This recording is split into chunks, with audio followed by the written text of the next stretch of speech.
Welcome to the second night of observances of the 34th annual observance of OSU Holocaust Memorial Week.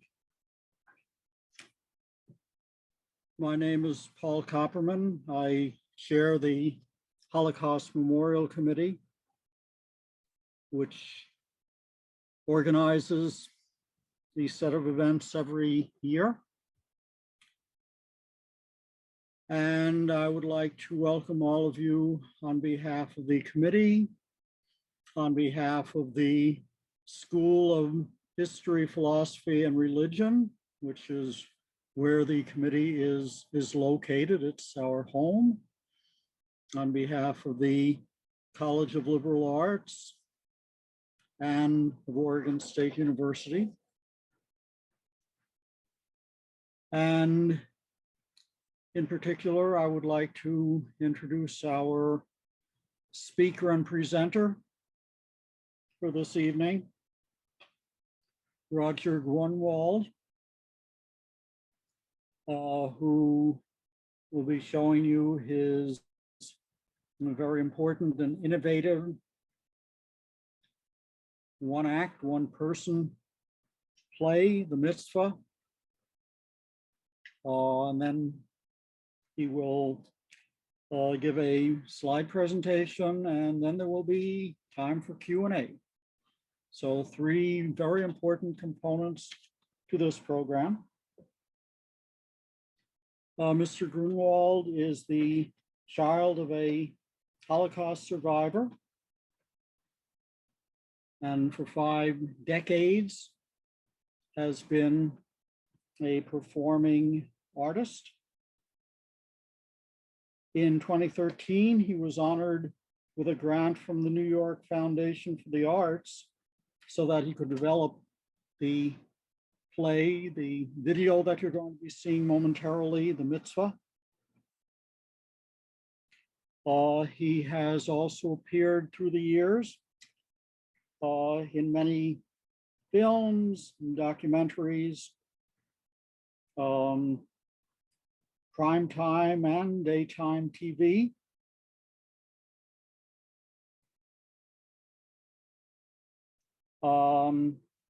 At the conclusion of this video, which will come first, he will be providing a talk, again, the second component of our program tonight.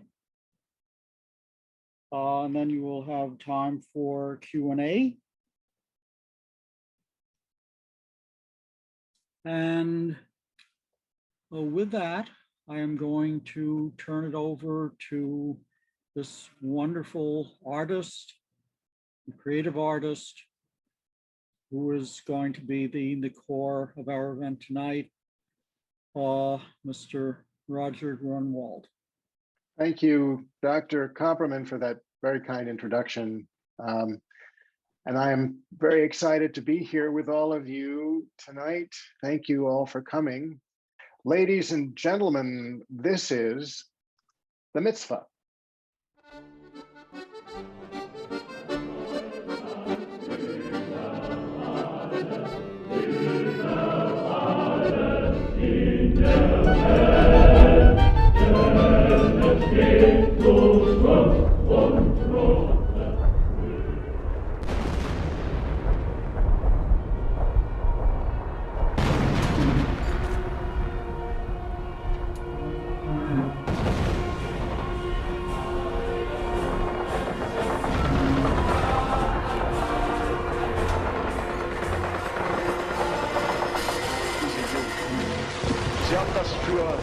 Einen Spaß gehalten. Ja, sie machen heute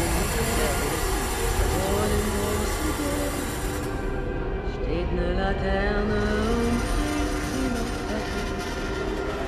Da wollen wir uns wiedersehen bei der Laterne. Die Partei ist Hitler! Hitler aber ist Deutschland, wie Deutschland Hitler ist!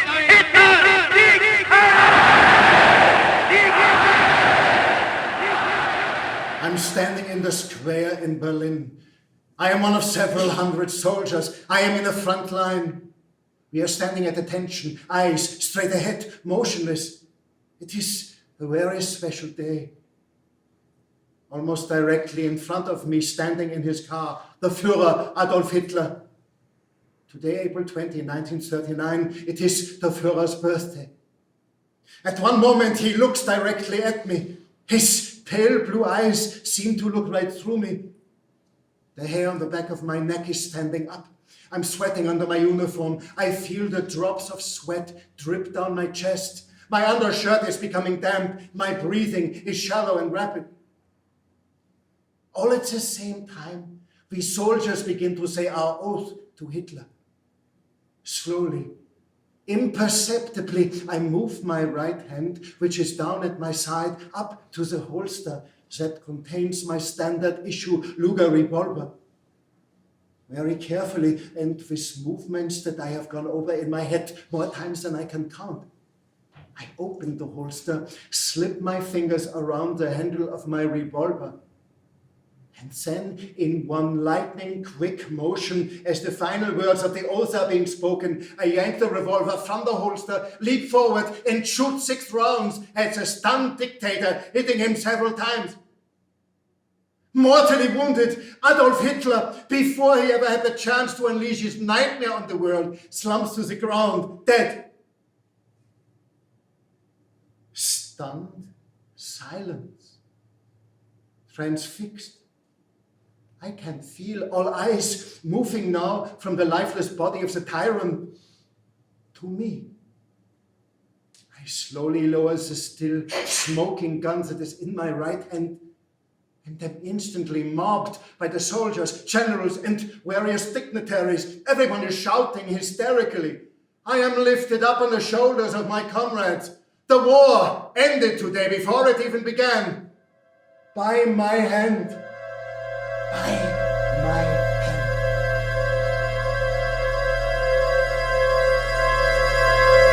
That's the most ridiculous thing I ever heard. Christoph Rosenberg, wake up, you're dreaming again. You see, if you're a German half-Jew and you're serving in Hitler's army, things can get a little confusing. Christoph, Hitler died by his own hand in Berlin in 1945, in the Führerbunker.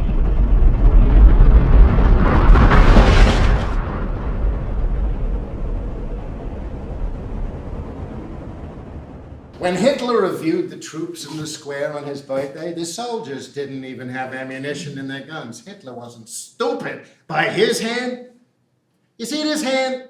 Fingers, palm, knuckles, nails. What is a hand good for? Well, I can think of a few things. You can kiss the hand, you can wave the hand, you can shake the hand. It's good for planting, harvesting, tasting, touching. Okay, what else is it good for? Well, between 1936 and 1945 in Europe, one thing that stands out that the hand is exceptionally good at is killing. Shooting, for example. Let me tell you, all kinds of shooting. Yes, a hand just like this one pulled the trigger of the German machine guns in Seville. The phalangists. Riga, Vilna, Minsk, Warsaw, Lvov, Krakow, Kovno, Stalingrad, and many, many more cities, towns, villages, open fields, wooded areas, attics, basements, school playgrounds, and courtyards. Hands are very useful, versatile, and necessary, but not only for shooting. They work well with knives, bayonets, hand grenades, flamethrowers, gas chambers, and ovens. I mean, how do you open a canister of Zyklon B, the contents of which you then pour, using your hands, I might add, through the specially built air vents at the top of the gas chambers at Auschwitz, bringing about the death of millions of innocent people, mostly Jews. How? You guessed it. How do you pull a pin from a grenade and throw it into a group of unarmed civilians? How do you open bomb bay doors and release tons of incendiary bombs over the civilian population of a city? How does a German doctor inject blue dye into the brown eyes of a Jewish girl from Budapest? How? Correct! Yes. I know. There's this small matter of the brain sending a signal and all that biochemical crap. But that's minor. Without the hand, nothing. Using this hand, a man signed his name on a piece of paper. Often. Orders, treaties, judgments, plans, sentences, convictions, edicts, decrees. In the 1930s and 40s, tens of millions of lives of human beings were destroyed as a result of the papers that were signed by this hand. Yes, this hand did not always kill. Yes, that is true. Yes, this hand was acts of futility. July 1943, Bialystok, Poland. This was the hand of a Jewish mother. She instinctively moved her hand to shield the head of her infant son, whom she was cradling in her arms in a futile attempt to stop the bullet fired by the revolver in the hand of a 22-year-old SS whom she'd never met, never exchanged two words with, who himself was the son of a mother who raised him, cradled him as an infant, stroked his head lovingly with her hand in her home, in her village, somewhere on the outskirts of Dresden. Wait!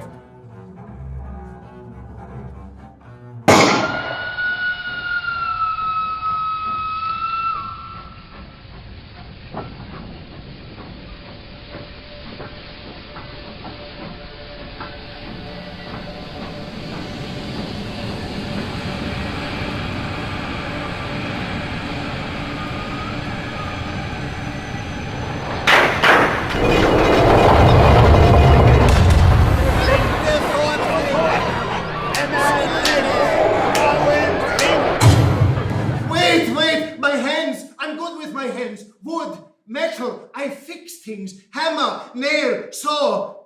Everybody knows Shmuel Berkowitz, everything I fix. The tall German, he walks up to me, his face close to my face, a crooked smile. I smell his breath, alcohol. Maybe he needs it to be himself. Then the German laughs. He looks at me and laughs. The other Germans laugh too. Skill with a saw is a very useful thing. In Auschwitz, you will be a surgeon. A surgeon for the Jews. Was sagst du, Jude? Dankeschön. What should I say? So I work in the infirmary, the Krankenbau. It's more like a mortuary. 4 months since the train platform. I'm not yet a Muslim. I'm not yet a walking dead. A man is brought in a wheelbarrow. They tell me to lift him. He's a big man. It takes all of my strength. His head is wrapped in a tidy bandage. Blonde hair. I look at his face. I've seen him before. Those eyes, a scar on his left cheek. The rest of him is a mess. Blood on his shirt, pants, spittle on his face. Oy, in his pants, he has made on himself what they have done. They tell me this is a special one, that I better take care of him. Everyone they want dead except this. This man, he even give me medicine for him, only for him. The man, he tries to speak German. I speak a little. Okay, listen, I fix you. Ausruhen, calm down. He doesn't want me to touch him. To him, I'm a dirty Jew. Sei gesund. The Germans let him sleep for a few days. They even give him special food rations. Why is he here? Who is this man? Then they take him to the Appellplatz for roll call. When he comes back broken, his right eye bloody, he smells of urine. I hear from another prisoner, the Germans singled him out during the roll call for special mistreatment. What they call Sport. Several days pass. The man is in bad shape. An SS doctor comes, examines him, cleans him, gives him an injection. Then once again to the Appellplatz for roll call and more. Sport. This time is the worst what they did to him. His left arm is broken at the elbow. It bends the wrong way, hanging. I see the bone, it comes through the skin. I try to clean him with a damp rag. He screams with pain. Then he throws himself on the ground. He's shouting something about his father. Wait, don't hit me again, Papa, please. Es tut mir leid. Mama and I wanted to surprise you, Papa. I worked so hard to learn the Baruchas and the Torah portion. For my bar mitzvah, Mama thought you'd be pleased. No, I won't, never again, I promise. Only German. Look, Papa, ich bin Oberleutnant. I'm a first lieutenant. Mein Eisernes Kreuz, erste Klasse. My Iron Cross, first class. And look, Papa, by the Führer's own hand, eine Deutsch-Blutigkeitserklärung, a declaration of German blood. With my name, Christoph Rosenberg. Now, that's the most ridiculous thing I ever heard. Eine Deutsch-Blutigkeitserklärung? Christoph Rosenberg, the half-Jew, is miraculously transformed into an Aryan with one stroke of the pen. A pen in the hand of the Führer. Shmuel Boykowitz of Bialystok, on the other hand, is a 100% pure, glatt kosher Polish Jew.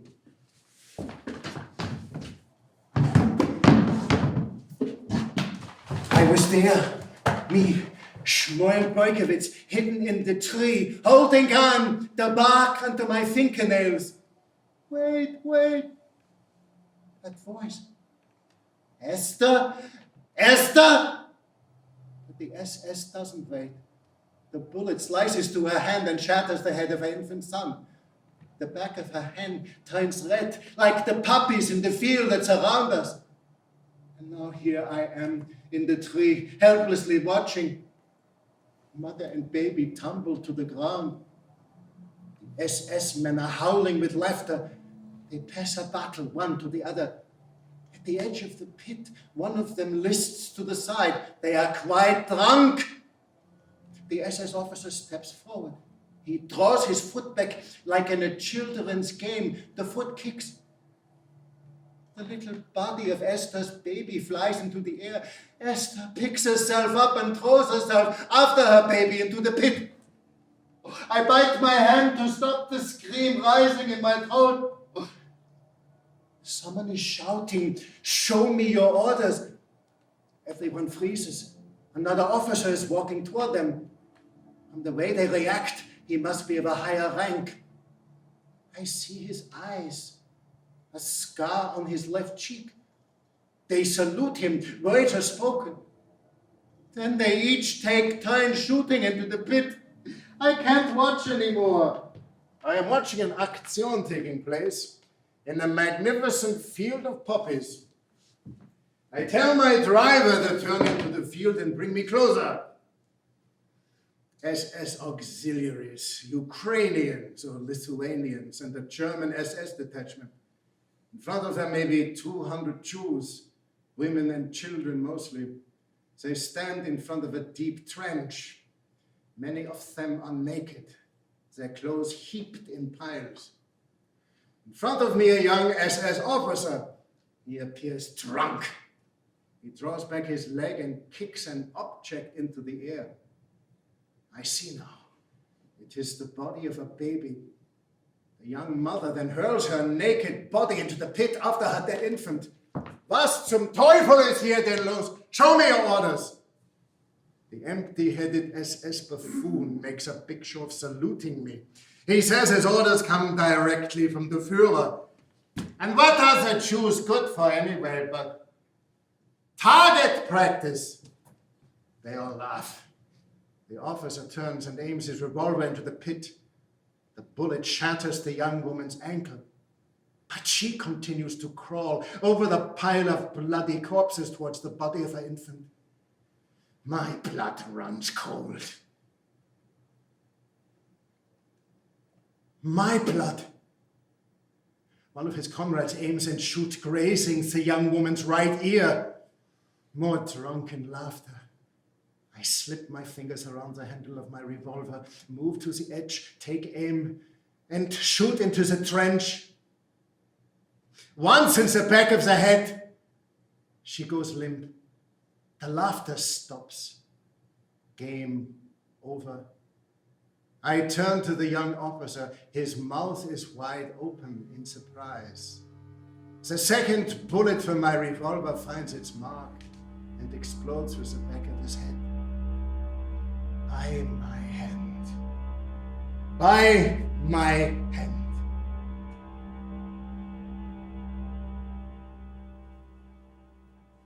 By his hand? By his hand. The hand of First Lieutenant Christoph Rosenberg, the expert marksman, the Mischling, the good son who studied Torah at the behest of his Christian mother, but would become a good German at the insistence of his Jewish father. Go figure. So, what is the hand of a good German good for? Say the secret word and win $100. No? Well, in the 1930s and 40s, good Germans were very good at raising their hands in the Nazi salute.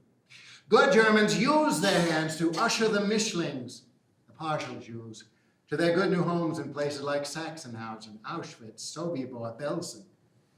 But this Mischling, this good German, found his home in the Third Reich because the German war machine found the hand of First Lieutenant Christoph Rosenberg to be valuable. It was the hand of a leader, a marksman, a killer. So valuable was this hand that the hand of Hitler himself declared this son of a Jewish father an Aryan. But now, the hand that was raised hundreds of times in a Nazi salute was for the first time raised to stop an Aktion at a trench in a field in Bialystok, Poland.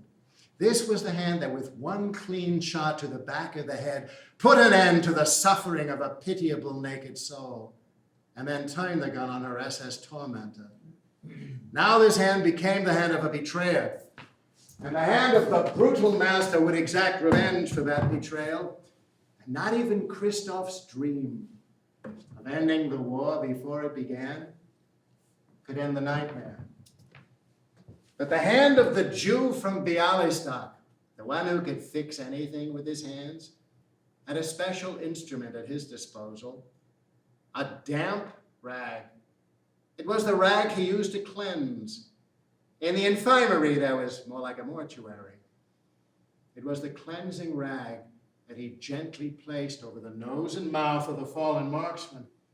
The half-Jew, a dying man's eyes open, a brief struggle for breath, a hand reaches up, a look, a final release, then silence, no more pain, the hand finally at rest. Yishkedal v'yishkedash shemei rabo, ba'ol modivaro herusei, v'yamlich malchusei b'chayachon v'yomachon v'chayedachon beis Yisrael. Pagalo uvizman koriv v'im rumen, yehi shmei rabon v'rach b'olam, ulolmei, olmei. Shema Yisrael, Adonai Eloheinu, Adonai Echad. Hear, O Israel, the Lord our God, the Lord is one.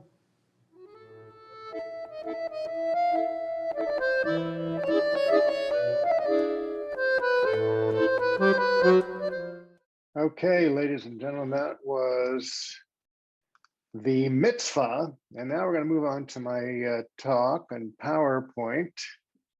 Let's make sure everything is set up. I think it is. Okay, good. Well, hello.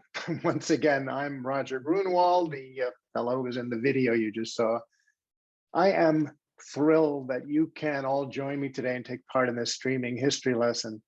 Actually, before I begin my talk, I want to take a moment to say a few words about a special day this week, which we're talking about. It runs from sundown April the 7th to sunset April the 8th.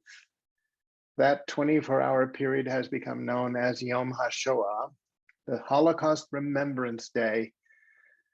Now, originally, the day was conceived to commemorate the Warsaw Ghetto uprising Now, for those of you unfamiliar with the Warsaw Ghetto or the uprising of April 1943, it was in that month that a handful of poorly armed Jews, mostly teens and young adults around your age, resisted and fought against the overwhelming forces and brutality of the Third Reich.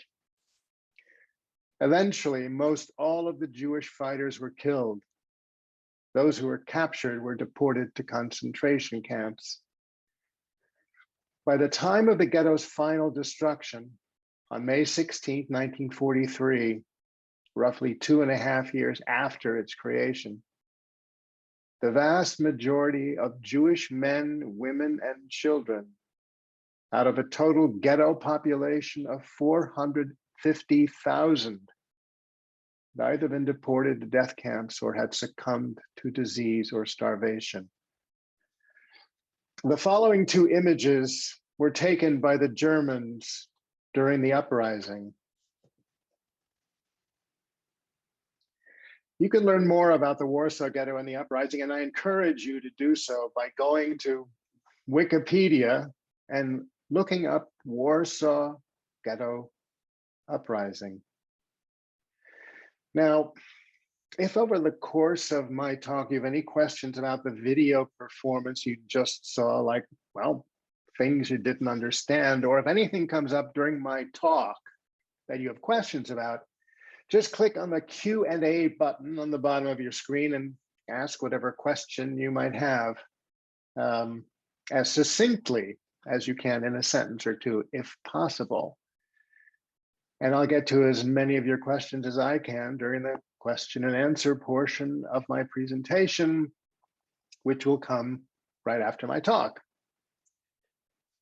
Okay, let's move on and let me tell you a little bit about myself, my family background, and how it is I'm here with you today. Well, I was born and raised in San Francisco, went to college at UC Berkeley, and for close to 5 decades, I've been a performing artist.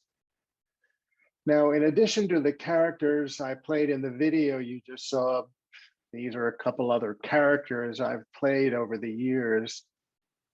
But for 3 of those decades when I was acting, I was also a community organizer. During my community organizing years, I helped to build a number of organizations in New York City that focused on empowering young people in underserved communities.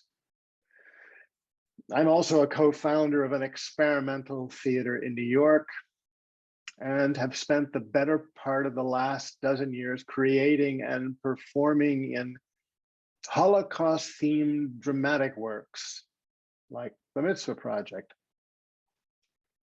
And my mom and dad were both German Jews and came to America after the war. In the 1930s, my dad fled from Germany to the Philippines. Before the war, the Philippines was one of a handful of countries in the world that admitted Jewish refugees. Well, once my dad was settled there, he sent for his mom, who joined him in December of 1938. She was lucky she got out when she did.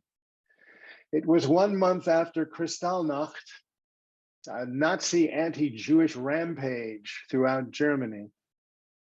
In English, Kristallnacht is known as the Night of Broken Glass because of the thousands of Jewish businesses, synagogues, and homes that were destroyed and burned over 2 days in late 1938. This was my grandmother's passport. You'll notice the large red J for Jude, Jew, at the top. Although my father and his mother were able to find a safe haven in the Philippines, at least until the Japanese invasion, which forced them into hiding, my mother and her family weren't so lucky. They first tried to secure visas to the United States, but were unsuccessful. Both before and during the war, the United States closed its doors to Jews fleeing the Nazis. Holland was my mother's family's second choice.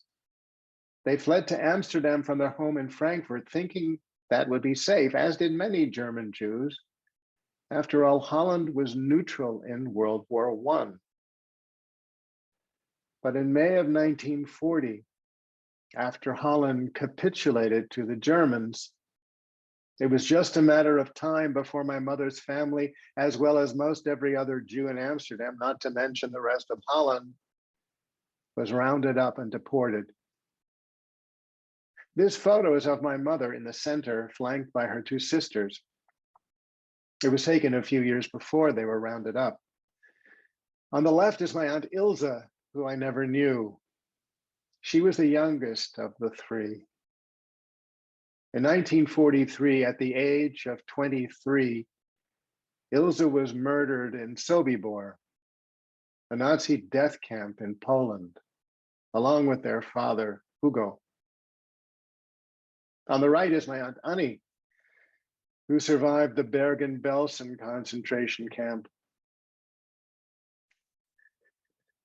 Well, I was fairly young when I first learned of my mother's internment at Auschwitz and what happened to her after she was deported. This photo is of my mother's forearm. It was taken by my sister toward the end of my mom's life.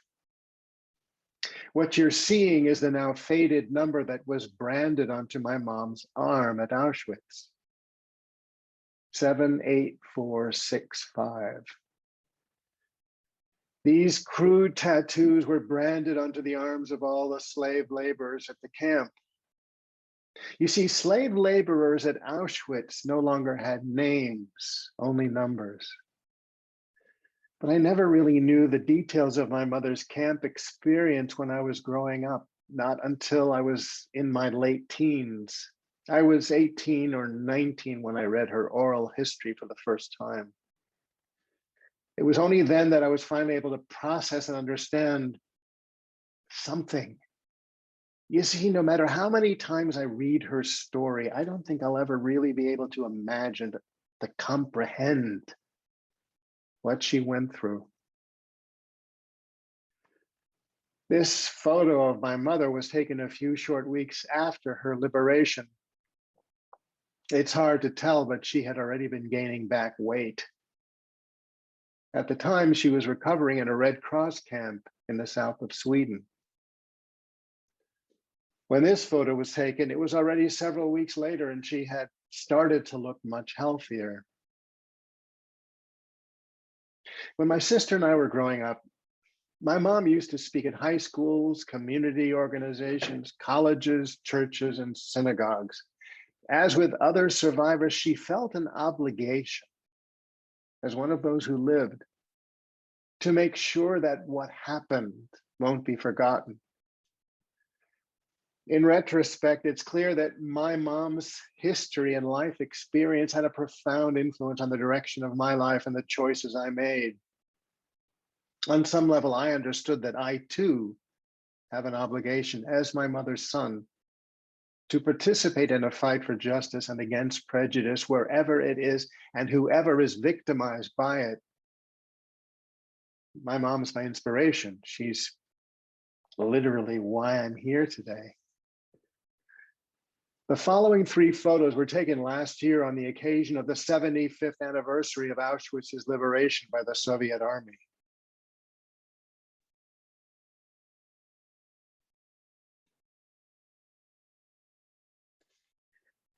You know, I was thinking the other day about, well, faces.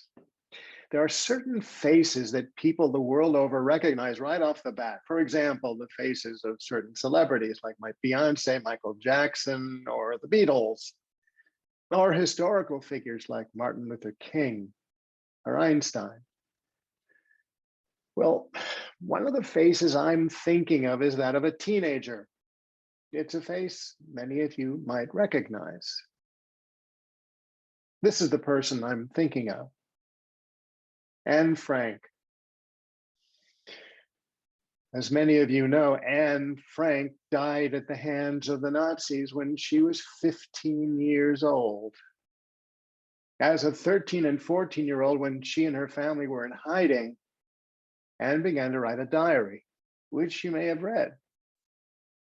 But after hiding for 761 days, their secret annex was discovered by the Nazis, and the family was captured. With the exception of Anne's father, Otto, Anne and the rest of her family perished in Nazi concentration camps for no other reason than they were Jews. It was after the war that Otto found and then had Anne's diary published. Exactly 75 years later, the face of a middle-aged Black man by the name of George Floyd, who was murdered by police in Minneapolis, became a face that people around the world have also come to know. Massive protests have taken place in cities across the US as well as in cities around the world. These are some of them. Tragically, we have come to know about both Anne Frank and George Floyd and recognize their faces because of the horrific things that happened to them. But they are just two of tens of millions of people, young and old, people of color, Jews, Muslims, poor people, LGBTQ people, who over the years have had their lives snuffed out, often in the worst ways imaginable, and for no other reason than the color of their skin, their ethnicity, their beliefs, who they choose to love, or how they identify. So you just saw the Mitzvah, my short play, which tells a story about both Christoph Rosenberg, the half-Jewish officer in the German army, and Shmuel Berkowitz, the Polish Jew from the town of Bialystok. Now, these two characters are composites. They're based on, but were not themselves real people. In the play, Shmuel and Christoph cross paths during the darkest days of the Holocaust. But the play is more than just these two stories.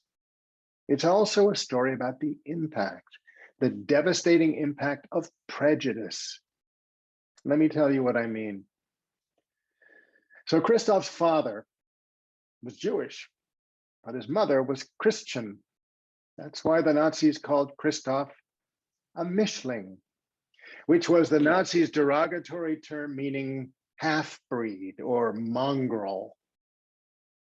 Although Jews have lived there for centuries, Germany has been and still is today a majority Christian country.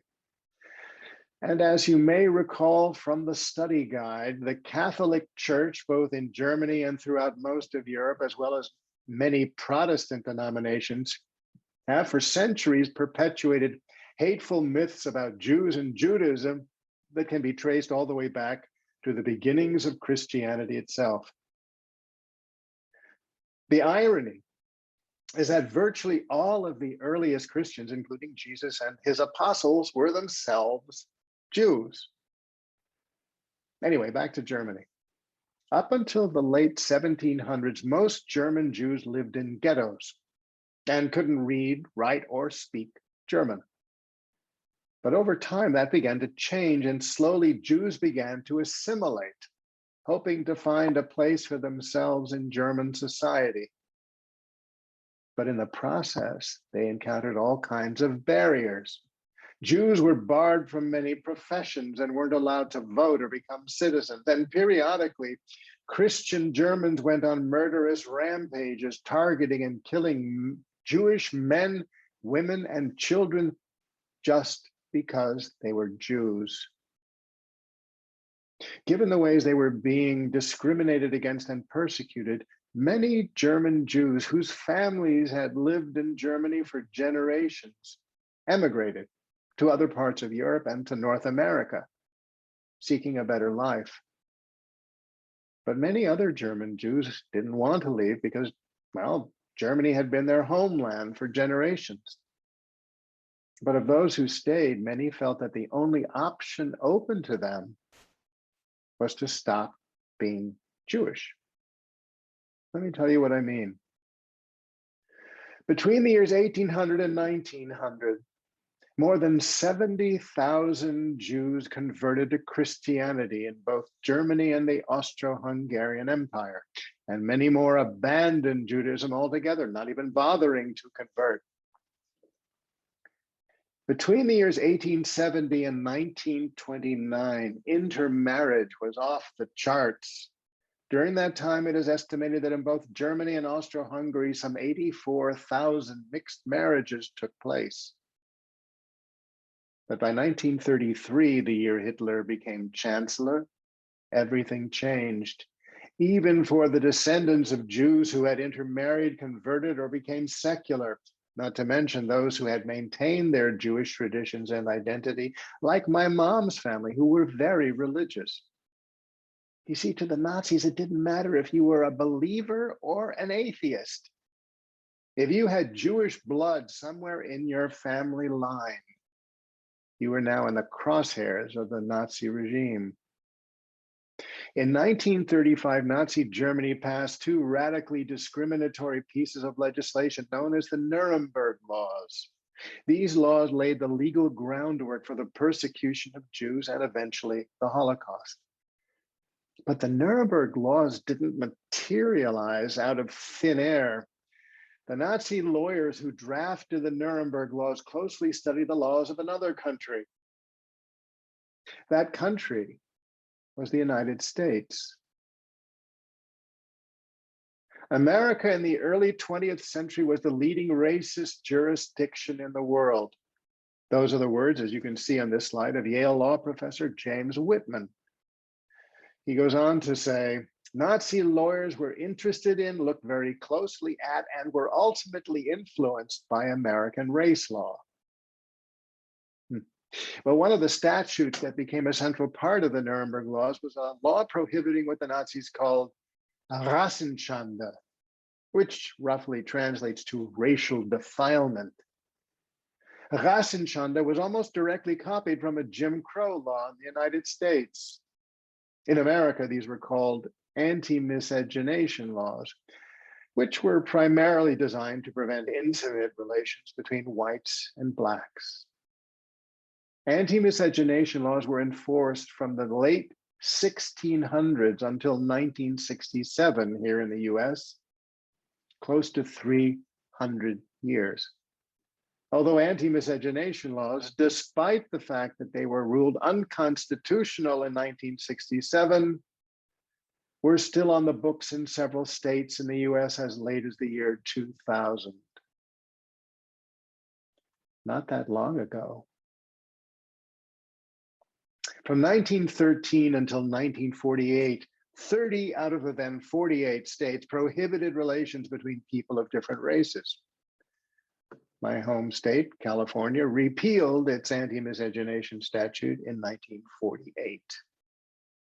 Then there was America's eugenics movement, which promoted the superiority of the so-called white Nordic race and heavily influenced Congress. In the 1920s, as a direct result of the lobbying efforts of the eugenics movement, the US Congress passed legislation severely limiting the immigration of certain so-called undesirable populations, such as Jews, people from Eastern Europe, and Italians. The political power of and big money behind the eugenics movement, starting in the late 19th century, right up through the Second World War, gave it enormous political clout. The laws enacted from the influence of America's eugenics movement also served as source material for the Nazis' Nuremberg race laws. Let me explain. 33 states in the US legalized the practice of forced sterilization, led by California, which sterilized more so-called undesirables than all the other states combined. Again, it was America's eugenics movement, which was the political driver behind these laws. It was the eugenics-inspired sterilization statute on the books in California, which served as the model for the Nazis' own program of forced sterilization.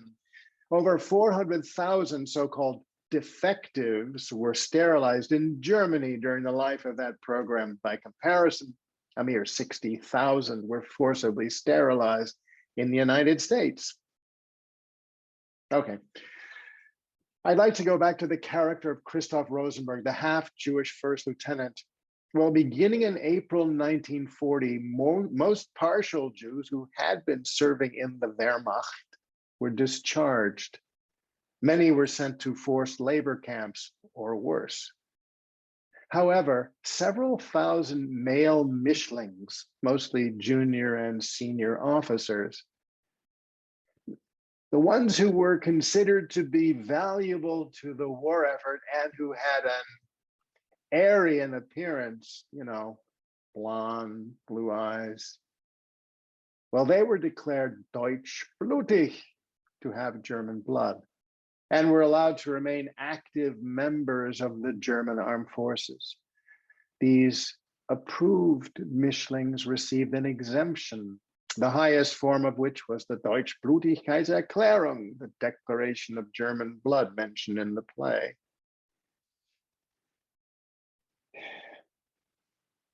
Well, the Nazis created their pseudo-scientific racialist mythology to justify and carry out their murderous state-sponsored anti-Semitism. But the demonization of Jews was only half of their grotesque mythos. The other half involved the elevation of the so-called Aryan to the status of an ideal.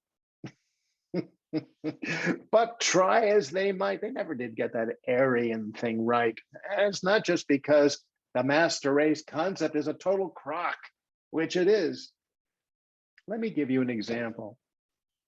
In 1939, this photo of a young soldier appeared in a recruitment poster for the German army with the caption, "The ideal German soldier." Here standing before us, ladies and gentlemen, is a perfect example of a true Aryan ready to lead the German people to the promised land of our 1,000-year Reich. Oops. As it turned out, the soldier in the photo and the recruitment poster was Private First Class Werner Goldberg, a 100% pure half Jew. But he sure looked the part. He looked the part. What does that really mean? The madness of judging someone's worth as a human being simply by how they look or sound or speak or where they come from is beyond absurd. But it doesn't stop it from happening again and again. And that's at the root of white supremacy. No matter where you live or what language you speak, that's what we all have to grapple with in America today, now, all of us. Ironically, there were several cases in Nazi Germany where members of the Gestapo and SS, when they were out of uniform, were set upon by other Nazis simply because of how they looked. The thugs thought that their fellow Nazis looked Jewish, and for that reason, they couldn't be real Germans. Before I wrap up, I'd like to leave you with the following thought. It was a mere handful of years ago that human beings, for the very first time, successfully mapped the human genome. Well, one of the things that we've learned during this period of incredible scientific advancement in the field of genetics is that over the millennia, the DNA of every human being has become so intermixed with every other human being that there is no longer, frankly, because there never was any pure anyone. No pure Nordic people, African people, Middle Eastern people, Caucasian people, Asian people. On the most fundamental level, race and ethnicity are meaningless and wholly unscientific constructs. We're all an amalgam. We're all Mischlings. There is no other. The other is us. The final word. I know you don't believe that what I've been talking about today is simply in the past. Unfortunately, stigmatizing and demonizing the other still goes on. Well, one of the most shocking photos to come out of the failed insurrection of January 6th at our nation's capital was this one. The name on this man's sweatshirt is the name of the concentration camp where my mother was nearly killed.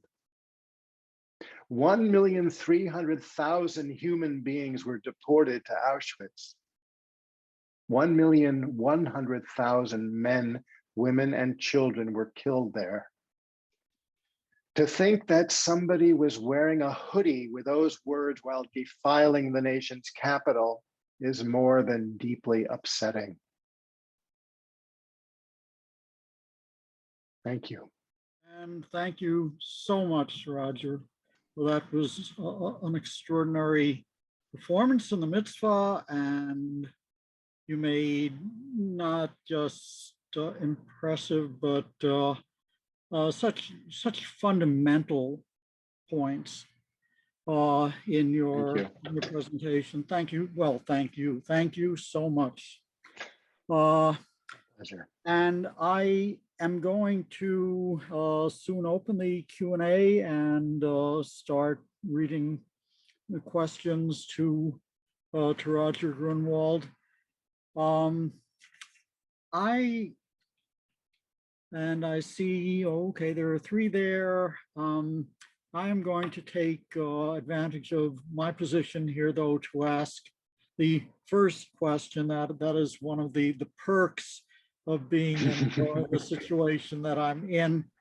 And it is about your mother, Roger. I've had the honor over these, well, frankly, the 35 years since the Holocaust program got its start at Oregon State. I've had the honor of meeting dozens and dozens of Holocaust survivors, hearing them speak, and of course, reading many memoirs, et cetera, et cetera. Many survivors had techniques that they used to remain alive during their time in these horrific circumstances. Did your mother ever try to account for her survival when, as you noted, so few of the prisoners at Auschwitz did live through to liberation? How did she manage? Did she have coping mechanisms? Could you talk a little bit about that? Sure. Well, as you know from your experience with the survivor community, and what I learned from my mom, she would readily admit that luck played an enormous role in her survival. Why she survived and others didn't, well, one of the aspects of luck, as she understands it, as she experienced it, was what happened to her body. So many, and I'm sure people have seen these horrendous photos of skeletal human beings who reduced to literally to skin and bones by virtue of starvation and malnutrition and disease. Well, my mother suffered from edema. Her body retained water, and when selections came around, she tended to, well, she always got selected for more work because she looked healthier than she was. And she said, you know, it was a gift. There was no two ways about it. Now, you know, she also said that a few times when there were selections, which happens often in Auschwitz or any concentration camp, the SS periodically will go through and see who looks like they're ready to die, and they send them off to the gas chamber. They have pustules on their body, or or sores, or it's clear that they have typhus. They'll go to the gas chamber. Well, my mother never made that. Otherwise, I wouldn't be here. But one thing she said, she guessed right a few times when they asked her, well, do you have any aptitude in electronics? And she said, yes. She didn't. But it saved her, because usually choices were between working in some kind of factory setting. Again, in Auschwitz, there were a number of factories that were affiliated. There were, major German corporations had set up factories using slave labor. The alternative to that was usually working in an Außenkommando, working outside somewhere, and the attrition rate is much higher when you're working outside. But she wasn't thinking about all this. She just said to herself, well, do I have electronics? No, but I'll say I do, because maybe it'll help. But again, she didn't know. Again, that's where luck played a role. So there were a number of times when these selections happened and questions were asked and answers were given, and you just never know when your answer is going to be the right answer. There's a famous thing, and in some memoir I remember reading this, when a train brought in a number of thousands of soon to be Auschwitz prisoners or to be gassed, and they were from Poland. And so on the platform, the SS man who was there said, please, would all the people who are here, all the Jews, please, who have PhDs, step forward. And all of a sudden they said, oh, this must be something good. They were already starved and had endured privation in ghettos. So they thought maybe this was their chance. But the SS just took those PhDs and walked them to the gas chamber. Anyway, so luck. The bottom line, the thing that saved my mom, luck. Okay, Anyway. Thank you so much for that. Sure. Sharing that, and I have heard that used often, that after all, among other things, if you survived, it was because they didn't kill you for some reason when they were killing so many others who were desperate to live, but weren't given the chance.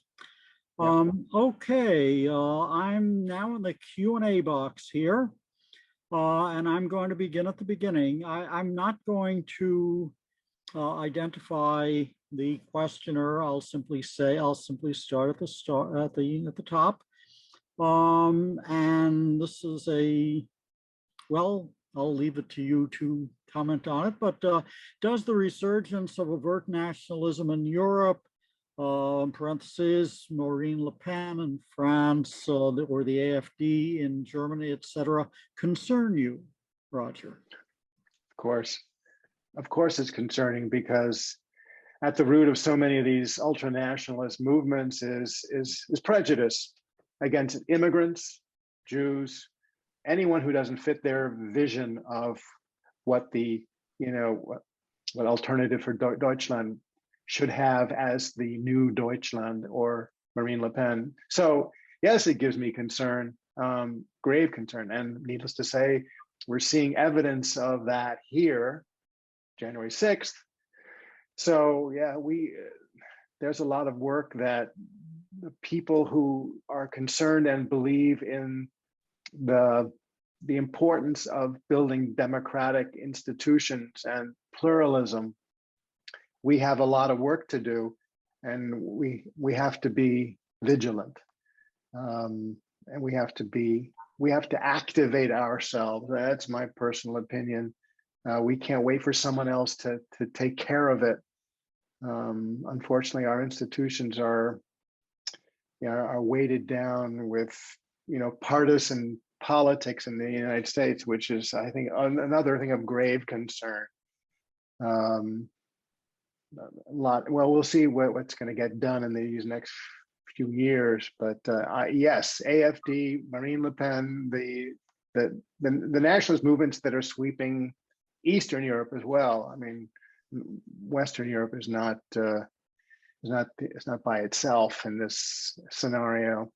Anyway, yes, to answer that question, Okay. yes. Thank you.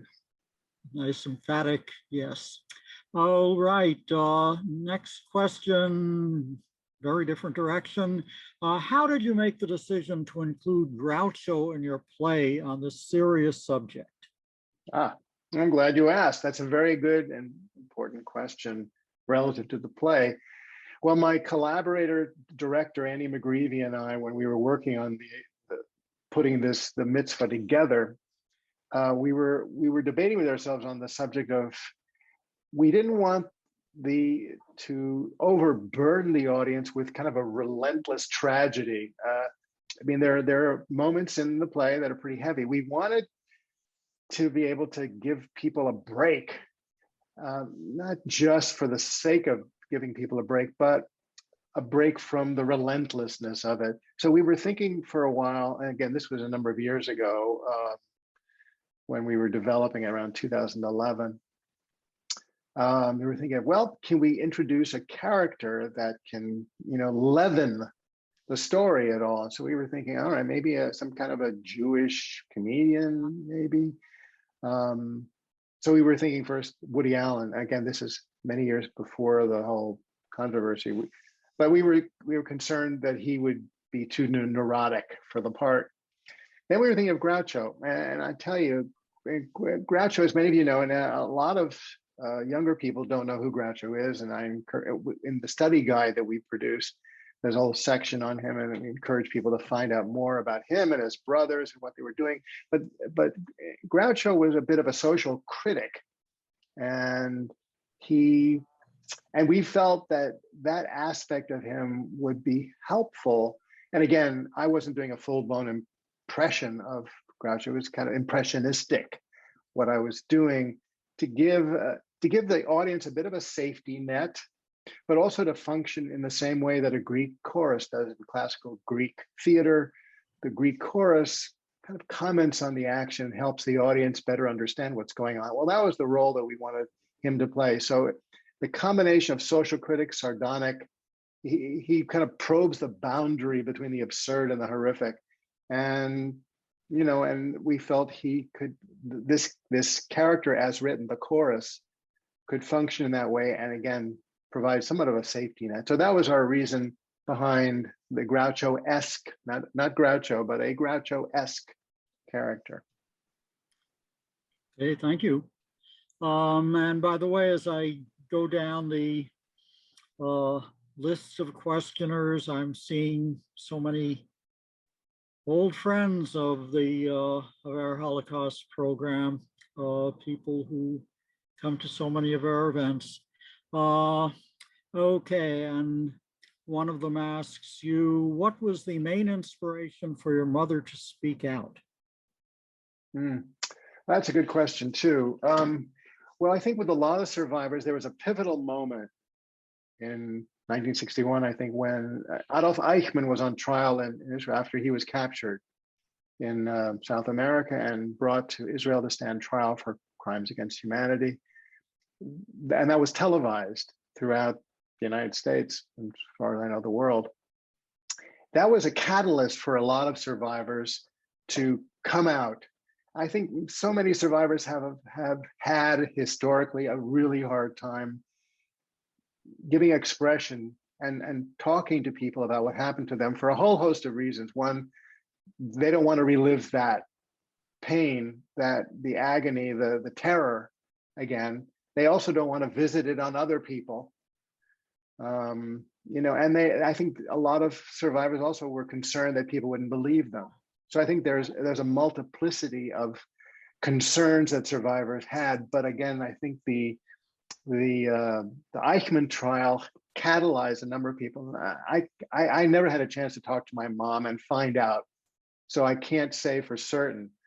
But my sense is that she felt an obligation. What catalyzed the moment, what catalyzed it in her mind to take that step forward. She was involved with the Holocaust Center in San Francisco. It was kind of the very beginnings of the Holocaust Center, and I think she met with other survivors, and I think and they were already doing. So other survivors were already doing talks, and I think she felt inspired and responsible to do something to make her, and I think it was helpful to her, as it was, I think, to many survivors, to speak, to give their history, to give their eyewitness testimony to others, to the world, because it helped to normalize the experience. There's so many survivors, and I feel so saddened by this, that we're never able to give expression to what happened to them, to talk, to speak, whether it's to family or to strangers. And I think they were eaten up alive by the pain and the torment of their experience, and it's a tragedy. It's a compound tragedy, and over and above what they had to endure. My mom, fortunately, I think it helped her it was very kind of therapeutic, if you will. It's like talk therapy. She could talk about the worst things that ever happened to her because she was teaching. And yeah, so but what was the thing that actually catalyzed that in her? I don't know, other than what we said. Okay, thank you for that. Another question about your mother. Did she ever write a memoir or make a recording about her experiences? Mm-hmm. Thank you for asking that. Well, the Spielberg project to record, to do videotape, the Shoah project, she did give testimony for the Shoah project. She did an oral history in the San Francisco Holocaust Library, which I think it was originally called. So, but she never wrote a memoir. I guess I'm trying to bring to light some of what happened to her, but she never wrote one other than the testimony that she gave. That was pretty much it. Okay, thank you. This is a question that to respond to might take you in various directions, but feel free to focus on what you think is most important. The question is, what happened to the other 200,000 at Auschwitz? You mentioned that 1.1 million were killed or died there. Okay, what about the other 200,000? The 200,000 who survived? Yes. They were like my mom. Mm-hmm. There were I guess roughly 200,000. And they were not exclusively Jewish, although the vast majority were. There were Soviet prisoners of war. There were homosexuals. I mean, again, gay people. There were, people who were opposed to the Nazi regime in Germany and elsewhere. Partisans. If they weren't murdered, if they weren't killed on the spot, they were sent to concentration camp. So yeah, it was any number, but 200,000 survived, made it out. And who they were was a mix. And my mom, I was just talking about this with an old childhood friend. My mom, I was raised in San Francisco, and I was in a elementary school, and there was a bake sale one day, and my sister, who went to the school too, had a kind of a best friend, and that best friend wanted her to meet her mother, and my sister had my mother in tow. So when this friend of my sister saw her, introduced my sister to this friend, her name is Monica's mother. My mother was there, and when my mother saw Monica's mother, they kind of froze. They were both in Auschwitz together, and just by chance, they happened to meet at a bake sale at an elementary school in 1959.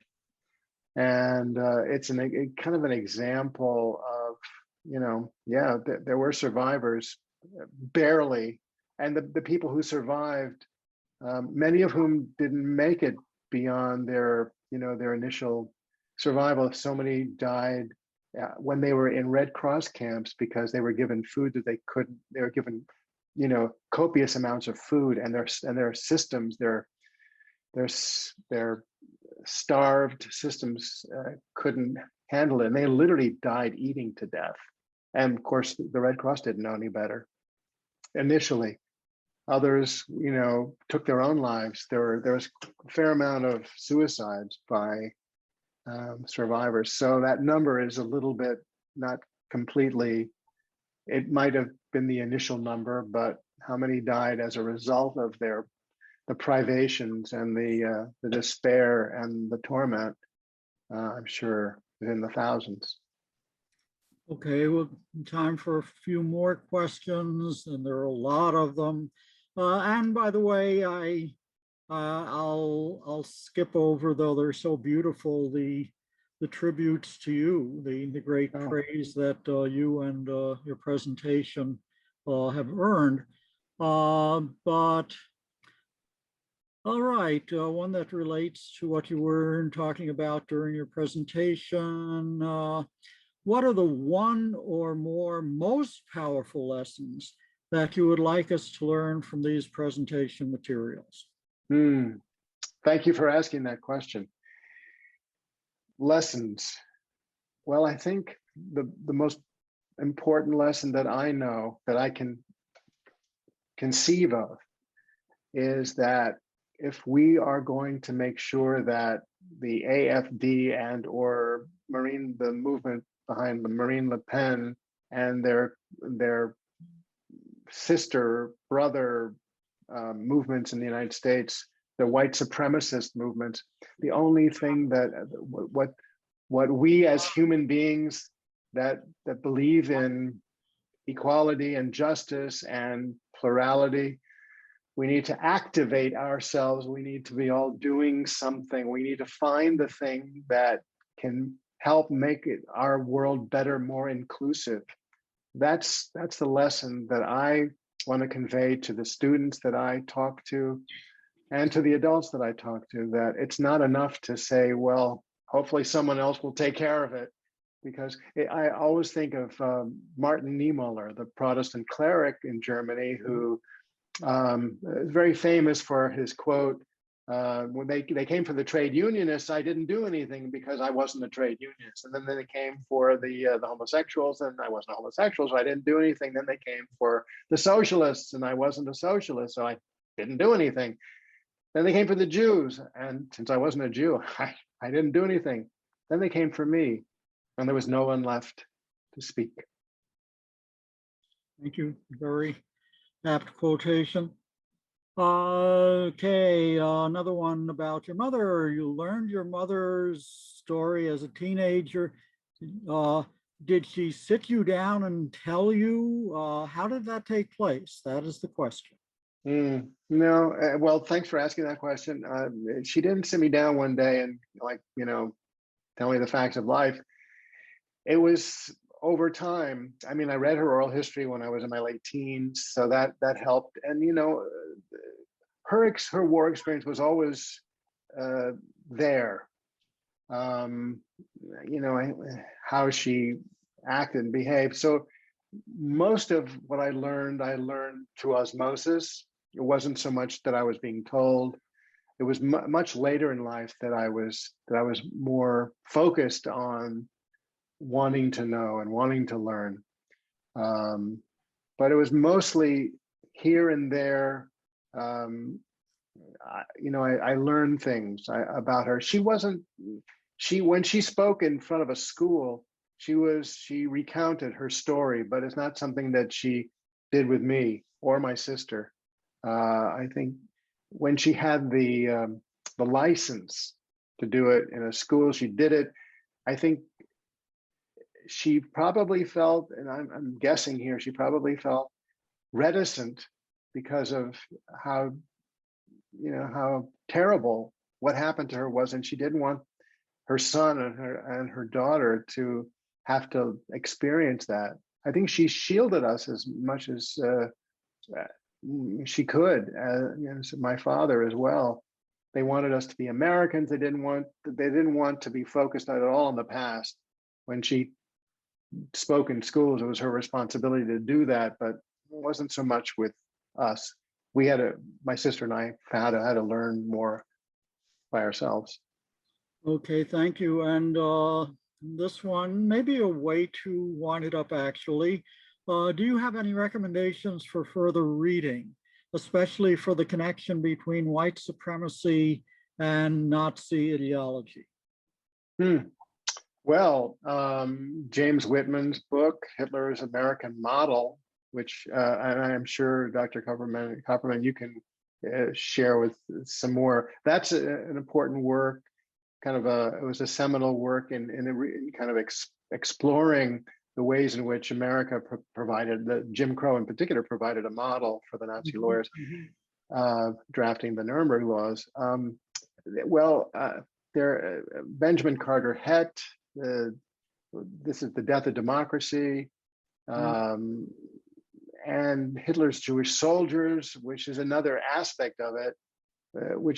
that's about the Mischlinge and how they ended up serving in the Wehrmacht and what it was like. So I'm giving you more an overview of some of the works that were important to me as I was developing it. In fact, Hitler's Jewish Soldiers was what I read, what gave me the inspiration to write the character of Christoph Rosenberg, the half-Jewish first lieutenant.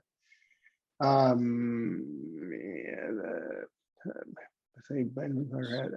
there are a few more. I'm trying to think of them, but I'm sure Dr. Kupperman, you could probably fill in some blanks. This is, yeah, it's, well, the literature on things relating to the Holocaust, given that in historical terms, it is it has not had all that long to grow, has grown just exponentially, virtually any angle, and as you suggest, particularly updating it all by dealing with white supremacy and the Nazi ideology and racialism or racial science. Well, there is so much so excellent, and I would certainly be happy to contribute to the list. But let me just, I am going to take a chance here. And okay, here is, well, I guess I'll try two more. One, this is a fairly long one. I can imagine that tribalism shares its origins with human survival instincts, which seems to be a source of racism and division of people, whatever the basis.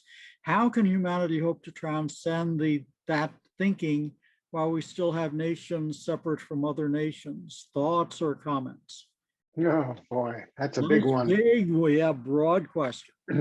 You know, nationalism is from my perspective, is corrosive and poisonous to the extent that we wall off ourselves from others. I mean, just like what Trump was trying to do by building a wall on the southern border, which doesn't do anything. I mean, walls often defeat the purpose of them. And nationalism ultimately is not a growthful form of government. It's not an inclusive form of government. It's an exclusive form of government. And I think, I think humankind, we have failed. We've succeeded to some extent, but I think we failed in many ways more than we've succeeded, because we haven't learned the value of people, not as commodities or as people to persuade politically, but people, how we can find ways to coexist with each other, not build walls. I mean, that's what we need to strive for, in my opinion. And how that gets done is that people need to step up, everybody, and even if it's a little bit at a time. People don't need to make revolutions on their own, but if everybody, makes the decision that I'm not going to wait for somebody else to make a better world, I'm going to do my part. We all have to activate. That's my message to everyone. We're never going to overcome racism and anti-Semitism and white supremacism by standing on the sidelines. It just won't happen. That's a fantastic answer to a very difficult and involved question. And actually, I think that would be a good place for us to wind this up. And thank you so much for joining us, Roger, and for this extraordinary play and presentation and Q&A. So Well, thank you thank for you. being here. Thank you. Thank you very much, Dr. Kopperman. And I want to thank both you and all your colleagues at Oregon State for what you are putting on this week and tonight with the Mitzvah Project. And I want to also thank everyone in the audience, whether you're students or non-students, whether you're on the western part of the United States or eastern part of the United States, because I know there are some people that contacted me who live in the East who were interested in being in the audience. So I thank you all for your attention and your questions, and keep on keeping on, as they say.